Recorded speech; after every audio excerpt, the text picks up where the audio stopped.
Good morning. আমি সোনামণি। আমার একটা নতুন ব্লগে তোমাদের সবাইকে স্বাগত। আজকে সকাল থেকে বৃষ্টি পড়ছে, তো বৃষ্টির মধ্যে কাজকর্ম তো বন্ধ করলে হবে না, তাই মাম্মামের বাবা চলে গেছে কাজে। আর মাম্মাম আজকে স্কুলে যায়নি, ও এখানে দেখছো আটা মাখছে। তোর বাবা চলে গেছে, আমি বানাবো রুটি, আমার জন্যই বানাবো, মাম্মাম রুটি খায় না, তো আমি রুটি বানিয়ে নিচ্ছি। আর রুটির সাথে কোনো তরকারি আমি বানাবো না, শুধু বেগুন ভাজা আর ডিম অমলেট করে নিয়েছি, আর কিছু করিনি। বৃষ্টি হচ্ছে সকাল থেকে, কিন্তু গরমও আছে। দেখেছো রুটি বানাতে বানাতে ঘেমে গেছি, তার মধ্যে মাম্মাম কোল থেকে নামবে না, কোলে বসে থাকবে। কি ঝামেলা!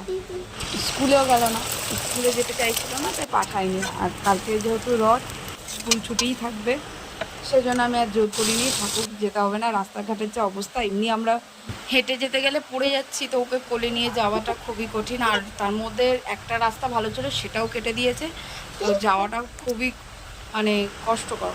ওই জন্য আর পাঠালাম না। তো সকালবেলা খাওয়া দাওয়া করে দুপুরবেলা রান্না করতে চলে এসেছি। বাজার থেকে নিয়ে এসেছিলাম বেলে মাছ আর চিংড়ি মাছ।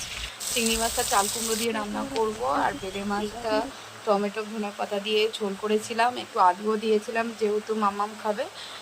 তো তোমরা দুপুরবেলা কি খেলে? আর এই বেলে মাছটা কিন্তু অনেক টেস্টি হয়, তোমরাও কিন্তু একদিন বাড়িতে রান্না করে দেখতে পারো, আর যারা খাও তারা তো জানো।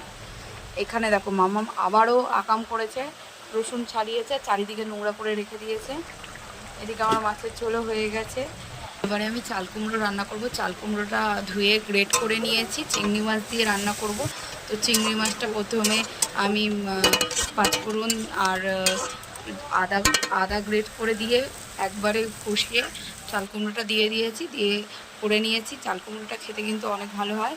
তারপর স্নান করে পুজো দিয়ে নিয়েছি, তোমাদেরকে একটু আমার ঠাকুরঘরটা দেখিয়ে নিলাম। তো আজকের ব্লগটা তোমাদের কেমন লাগলো অবশ্যই জানিও। এইদিকে আমি মাম্মামের জন্য ভাত বেড়ে নিয়েছি, আর আমিও নিয়ে নিয়েছি, দুজনে একসাথে খেয়ে নিয়েছিলাম। এটা মাম্মামের প্লেট, এখানে অল্প একটু চাল কুমড়ো নিয়েছি, কারণ ও যদি না খায়, কিন্তু ও খেয়েছিল। তো আমার ভিডিওটা কেমন লাগলো তোমরা সবাই অবশ্যই জানিও।